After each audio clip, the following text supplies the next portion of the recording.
Akka kanaan geggeeffamanii yeroo mana gurbaa gahan obboleettiinsaa fi hiriyoonni ishee balbala mana isheef ijaarame dhowwatuun.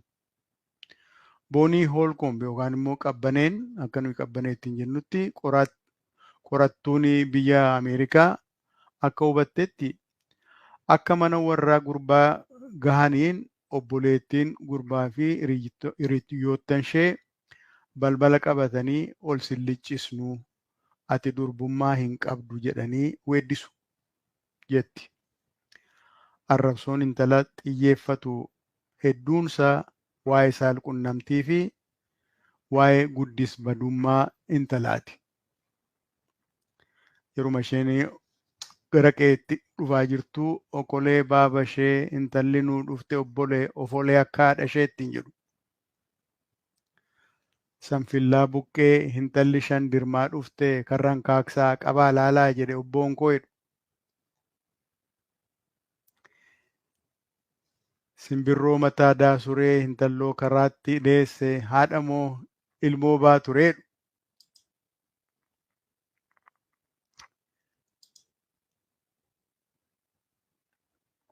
Baalan baltaa cigiggiitti duras galtaa miriixitti durbummaa farra miilixeedhu mana. Egaa gurbaaf intalli eega gara kutaa ciisichaatti darbaniis dubarri ala sanaa weedduu fi qoccolloo isaanii ittuma fufu.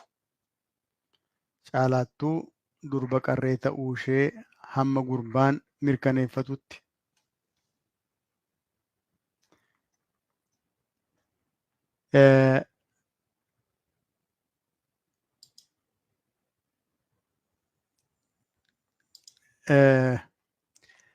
Gara biraan hin jarjarin ittiin jedhu intalaani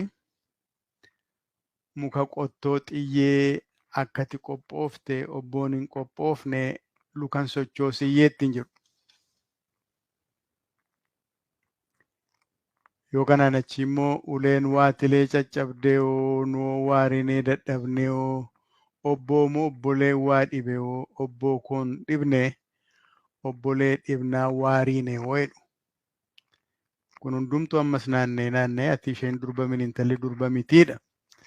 Amma gurbaanii mana sanaa bahee dhufee egaa odeeffannoo waa'ee durbummaa ishee dubbatutti yookaan immoo hubatamutti amma warri miizee sirbanitti kana sirbu jechaadha.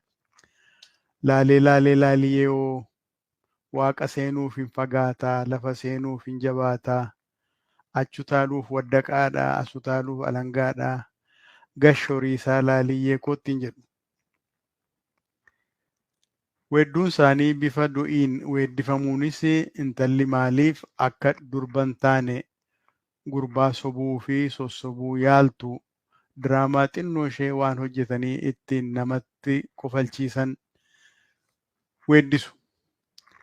Maal jettee boossi isheenoo jedhanii gaafatu. Ani maalan godhee miizee kootoo fixee karaa hooraa jalaa moccoree jettee boossi isheenoo jedhu. Irraan gadeen kufee irraanfadheen dhufee jettee boossi isheenoo jedhu. Dangaggoo daraaree dargaggoon na yaabee jettee boossi isheenoo jedhu. Yagguun manaa ba'ee siiqqee keessan dhaaphaa ani fideen dhufee miizee keessan gaaffaa jettee boossi isheenoo jedhu. Jilbana qabannaan boo'ina kadhannaan suubboof kenneen dhufee jettee boossi isheenoo jedhu. Yagguun manaa ba'ee dhooqa keessan dhaaphaa anoo fideen dhufee kooraa keessan gaaffaa jettee boossi isheenoo jedhu.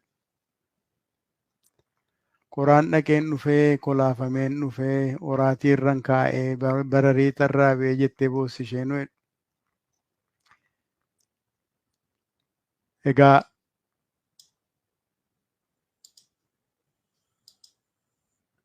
weedduun akka kanaa kan xumura argatu yeroo gurbaan achi as ba'ee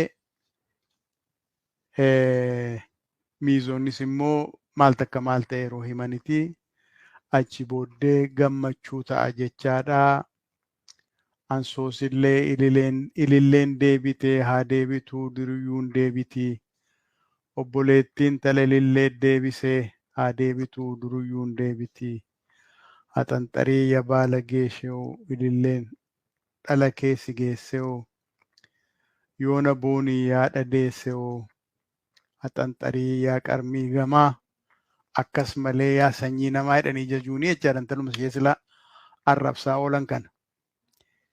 Gindii gindillitti boontuu gichillitti gulantaa dhiitanii meesittaa xiixanii qoma dhiibii buleedhuun. Egaa amma intalli durba qarree ta'uu ishee gurbaanis dhiirummaa isaa eega mirkaneessanii as qoccolloon kun hafee araarri bu'uu safuunis iddoo isaatti deebi'uu qabaa. Kanaafuu lolaa gannaa maaf lolaan hafnaa kottuun araaramnaa hoolaa qallee gogaa gannee moora baafannee jaarsa waammannee kottuun araaramnaa jedhanii nagaa buusanii dubbiin isaa hundumtuu asuma irratti xumuramee jechaadha. Safuun iddoo isaatti deebi'ee laguunis iddoo isaatti deebi'ee sirbi isaan har'a akkasittiin asirratti sirban kun eega cidhi dhume booddee egaan bor hin dabalamu jechaadha. Amma gaafa cidhi gara biraan dhufeetti malee. Yoo cidhi gara biraan jiraate kan kana fakkaatu yeroo sana malee kan kanarraa hafe kun waan yookaan abidda bira taa'anii weeddisan yookaan waan utuu daakuu daakanii weeddisan yookaan utuu buna boqqolloo tumanii waan weeddisan miti. Gaafa sanaaf duwwaa kan ooludha jechaadha. Qabiyyeen walaloota kanaa yeroo ilaallu akkuma yeroo darbe isinitti hime akkuma Salamoon Dheeressaadhaa hiruu yaaledha. Rambakshees Erotic Couplets jedha. Akkasumas boodii wanta jedhu tokko qabamaa inni wanta naannee akkuma sila jedhee wanta saalqunnamtii wajjin hidhata qabu yookaan immoo qaama saalqunnamtii wajjin hidhata qabu waan akkasii kana tuttuqa jechaadha. Baay'een isaanii asirraa ka'uun waan ulfaatuufan dhiise malee asirra kaa'uu waan ulfaatuufan dhiise malee kan kana caalaa jedhaman baay'eetu jiru. Wanti kun waan itti qaanofnu miti, waan itti leeyyoofnu miti.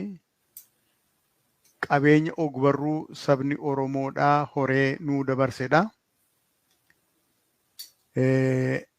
Qoosaan kun qoosaa sabni Oromoo sirna gadaa keessatti uumee asiin ga'edha. Fardiin dubbiin fardiin kunis inni eebbaa hundumti isaayyuu gadaan wanta horee as nutti dabarsedha. Waan itti qaanofnee lakkee kun akkas miti jennee baqannu miti. Waan ittiin boonnudha. Akkuma jedhame immoo inni akkasii kun yeroo yerootti kan inni barbaachisuu fi warriga hawaasa keessa jiru teenshinii hawaasa keessatti dhalatu utuunni kana caalaa bokokee qaandillaa'ee dayya'ee badii guddaa hin geessisiniif hawaasni akka inni hafuura baafatu kan itti godhudha.